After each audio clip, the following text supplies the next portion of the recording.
19h41. Le grand journal du soir en balade, 12 France, oui, tous les soirs avec le plein d'idées de sorties, de visites, mais aussi à la découverte des produits régionaux. Et ce soir, Thierry Dagiral, on est dans la région lyonnaise. Et on va d'abord remonter vers Mâcon, en Bourgogne. On est là à 1 heure de Lyon, à 4 km de Mâcon précisément. Il y a la Roche de Solutré. Jean-Luc Boujon, vous êtes correspondant Europe 1, bien sûr, dans le Rhône. Vous nous emmenez crapahuter sur la Roche de Solutré, roche rendue célèbre, bien sûr, en son temps par François Mitterrand. Oui, c'est vrai qu'encore aujourd'hui, quand on dit Roche de Solutré, on pense presque immédiatement à l'ancien président de la République qui l'escaladait tous les ans à la Pentecôte. Mais cette roche qui ressemble à un navire s'élevant au-dessus des vignes de Pouilly-Fuissé est d'abord un site très ancien qui s'est formé il y a 35 millions d'années et occupé par les hommes préhistoriques il y a 20 000 ans, raconte Laurent Richard, le directeur du site. Effectivement, ici, ça a été Homo sapiens venait ici chasser les chevaux en fait au pied de cette roche. Et donc en fait, on est sur un site où on peut estimer en plusieurs dizaines de milliers de squelettes de chevaux et de rennes qui sont sous nos pieds. Il y a sans doute eu des habitats ici aussi. On a aussi des traces de l'homme de Néandertal, donc encore plus ancien, avec en particulier des dents d'un homme de Néandertal qui sont exposées au musée de préhistoire qu'on peut découvrir lorsqu'on fait l'ascension. Alors voilà, on démarre l'ascension, on s'élève lentement au-dessus des vignes. Il faut compter environ 1 heure sans grosse difficulté. En revanche, très rapidement, on a une vue magnifique sur la vallée de la Saône et par temps clair, on voit même jusqu'au Mont Blanc. Et puis en chemin, on croise même des chevaux d'un genre particulier que connaît bien le guide Hervé Josserand. Allez, venez! C'est 2 juments? 2 juments coniques polski. Alors la caractéristique de ces chevaux, qui sont en fait les plus proches parents des tarpans qui étaient chassés par l'homme de la préhistoire. C'est des chevaux petits, musclés, très rustiques, très rustiques. Nous on les a vus par des températures pas sibériennes mais presque. Ils ont un poil, l'hiver ils ont un poil énorme. Ouais, donc des chevaux très costauds. Il paraît qu'en les voyant, on voyage presque dans le temps. Jean-Luc, François Mitterrand, on en parlait au début. C'était un de ses lieux favoris, c'est bien ça? Oui, il fit l'ascension de la Roche de 45 à 95, même malade la dernière année.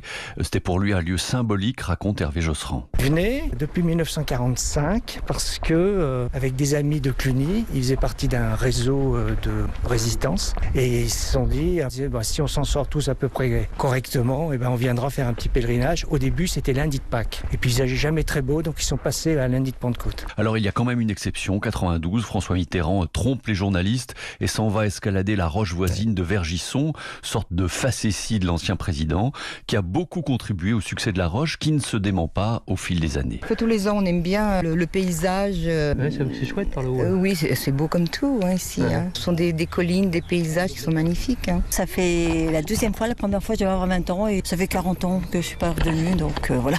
Et alors? Et alors, c'est une belle balade, je suis avec des amis, voilà, on surplombe Mâcon, c'est génial, ouais.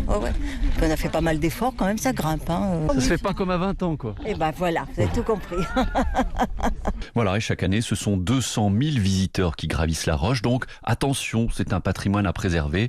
Et c'est ce à quoi s'attache l'équipe qui administre le site. Bien sûr. Voilà pour cette balade signée Jean-Luc Boujon. Merci beaucoup. On reprend l'autoroute et on va maintenant au cœur de Lyon, Thierry. Oui, avec une manière très sympa de découvrir la ville de Lyon. Bonsoir Guillaume. Bonsoir. Vous êtes organisateur d'Escape Game à Lyon.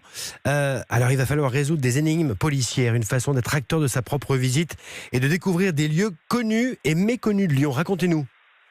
Voilà, c'est exactement ça. En fait, qui veut pister, ça allie un peu l'adrénaline de l'Escape Game à une visite touristique. Donc en même temps, on s'amuse et puis en même temps, on découvre les monuments connus et méconnus de Lyon. C'est ça, il y a 4 énigmes en tout, c'est ça? Il y a un quartier en fait, il y a 4 quartiers de Lyon en fait, c'est bien ça? Oui, exactement. On a sélectionné des quartiers. Alors déjà, il y a le premier quartier incontournable, c'est le quartier du Vieux-Lyon. Ouais. Donc quartier qui est quand même patrimoine mondial de l'UNESCO depuis 98. Ouais. Alors vraiment, c'est quand on va dans le Vieux-Lyon, on change d'époque. Il y a l'atmosphère déjà médiévale, il y a Renaissance italienne aussi, les rues pavées étroites, les cours, les frontons, D'accord. et puis les fameuses traboules. Est-ce que vous savez ce que c'est une traboule? Non, pas du tout, dites-moi. Moi non plus, je sais pas. Alors, une traboule simple, c'est un passage entre 2 bâtiments qui relient souvent des rues. D'accord. Donc pour accéder à la traboule, il faut déjà trouver la porte, c'est déjà pas évident. Et quand on pousse la porte dérobée, on entre souvent dans des passages qui sont obscurs, mystérieux, vous voyez, avec des plafonds voûtés, des lumières discrètes, et puis toujours cette couleur ocre qui est caractéristique du quartier. D'accord. Les Donc 3 là, autres quartiers rapidement, Guillaume. Alors là, il y a Fourvière, avec la basilique de Fourvière, qui est avec une superbe vue sur Lyon. On voit les toits du Vieux-Lyon à nos pieds, la tour Pardieu qui est surnommée la tour Crayon, qui a sa forme. D'accord. Il y a aussi le quartier des Pentes de la Croix-Rousse, avec notre jeu qui a volé le gros caillou, qui est le quartier des Canuts, l'industrie de la soie, et puis la cour des Voraces qui est aussi dans ce même quartier. C'est aussi une traboule qui a été construite dans la moitié du 19e siècle. Et en fait, il y a un monumental escalier qui saute vraiment aux yeux. C'est un escalier qui est accolé au bâtiment avec 6 étages, un escalier de pierre magnifique. Pour se replonger dans l'histoire de Lyon, ça c'est parfait. L'activité dure 2h30 avec une marche d'1h30. Les tarifs, Marlène ? 14 € par adulte, comptez 12 € pour les moins de 25 ans. Et puis on trouve toutes les infos sur internet quiveutpisterlyon.com. Merci beaucoup Guillaume. On dort où ce soir ? Une bonne adresse avec vous, Philippe Viguier des Places du Figaro Magazine. Bonsoir Philippe. Bonsoir Thierry. Alors effectivement, direction Lyon. Et comme la ville est passée au vert, j'entends politiquement, je vous ai trouvé une adresse un peu aérée et un peu nature sur la colline de Fourvière, face au théâtre romain. C'est la Villa Maya, un petit bijou d'hôtellerie sur lequel se sont penchés de bonnes fées, Jean-Michel Villemotte pour l'architecture, Jacques Grange pour la décoration, le décorateur préféré d'Yves Saint-Laurent. La vue sur Lyon en aplomb de la Saône, c'est juste top. Et puis il y a un très beau spa avec une piscine intérieure ouverte sur un jardin à la manière un peu des thermes romains. Les prix, Philippe ? Alors on est sur du 5 étoiles, donc autour de 300 €, allez un tout petit peu plus. La Villa Maya à Lyon. Merci beaucoup Philippe, à demain avec plaisir. 12 France continue dans un instant sur Europe 1, ce soir dans la région lyonnaise. Et on part à la découverte des plantes et des saveurs avec Marion Sauveur dans un instant. France, dans votre grand journal du soir sur Europe 1, nous sommes dans la région lyonnaise. Thierry Dagiral, il est temps de déguster une spécialité du terroir français. Et bonsoir Marion Sauveur. Bonsoir. Alors, qu'est-ce qu'il y a au menu ce soir ? Eh bien, une plante, la reine des prés. C'est la pleine saison en ce moment. On la trouve fleurie de jolies petites fleurs blanches rassemblées. Ses tiges sont rouges, son feuillage assez dense et on la repère assez facilement à son odeur particulière. Elle est apparue en Europe il y a bien longtemps. Au Moyen-Âge, on l'utilisait pour parfumer les bières et les hydromels avant que l'on découvre ses propriétés antidouleurs, puisque la reine des prés contient de l'acide salicylique, le principe actif de l'aspirine. Alors je vous emmène la récolter avec la cueilleuse Frédéric Lauré. Elle ramasse des plantes sauvages pour des restaurateurs lyonnais. On part à une grosse heure de Lyon dans le parc naturel régional du Pilat vers Saint-Genès-Malifaux. C'est là où elle trouve la reine des prés en ce moment. Bonsoir Frédéric Lauré. Bonsoir. Cueilleuse, qu'est-ce que c'est un beau métier, dis donc. C'est la 4e année que vous ramassez des plantes sauvages pour les restaurateurs. Vous êtes une passionnée de nature. Voilà, tout à fait. Effectivement, j'ai commencé il y a quelques années. Bon, je ne fais pas que ça, mais voilà, c'est une de mes activités, ramasser des plantes pour les restaurateurs de la région lyonnaise. Et où est-ce qu'on trouve des plantes sauvages, du coup, comestibles ? Eh ben, on en trouve dans la nature, forcément. Oui. Et même en ville. Mais après, ça va être suivant les plantes. On va aller soit en plaine, soit en forêt, soit on en trouve aussi en ville, c'est ça ? En altitude.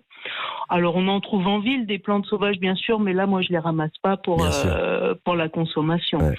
Comment on repère la reine des prés, Frédéric ? Alors, on la repère de loin parce qu'elle fait généralement des colonies assez importantes, là où il y a de l'eau. D'accord, Marion. Oui, et puis elle a une odeur un petit peu particulière, donc on la repère de loin, mais on la sent. Et puis après, on la prépare en cuisine, alors on peut la faire sécher. Elle a un goût d'amande, un goût de vanille, un goût assez chaud en fait, et elle est plus odorante, même sèche d'ailleurs. Elle se conserve par contre pas très longtemps, quelques jours fraîches bien sûr. Frédéric, Marion le disait il y a quelques instants, pardonnez-moi, elle a les mêmes vertus que l'aspirine ? Oui, tout à fait. Elle a les mêmes vertus que l'aspirine. D'accord.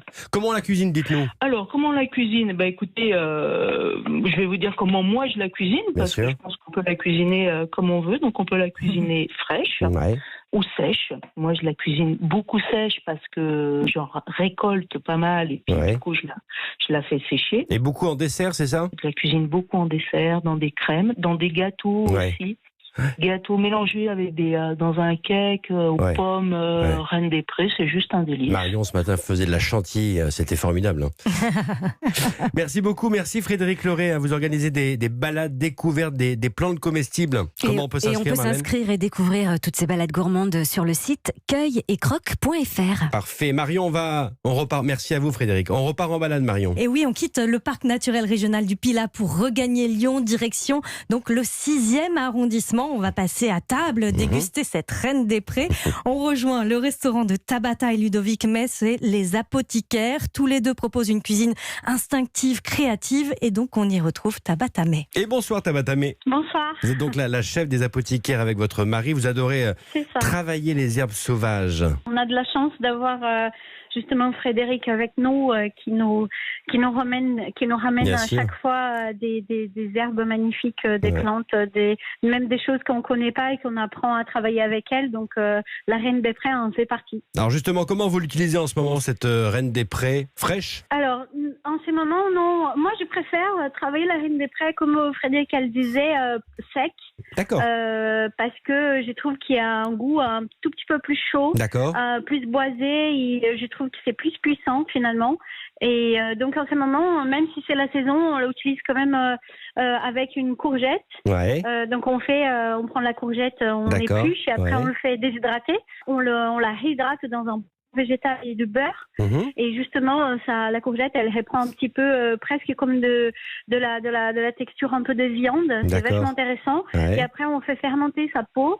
On le roule dans la poudre de peau fermentée. Et après, on vient justement agrémenter avec plein d'herbes qui Fred nous ramène. Et on sert avec un sabayon à la Reine des Prés. Oh, c'est pas mal, ça. Des œufs fouettés avec un petit peu de vin blanc, et on met de la poudre de Reine des Prés à la fin. C'est super bon, c'est un petit côté vraiment boisé, un peu fève de tonka, je trouve. Vous l'utilisez également en dessert, hein, c'est bien ça?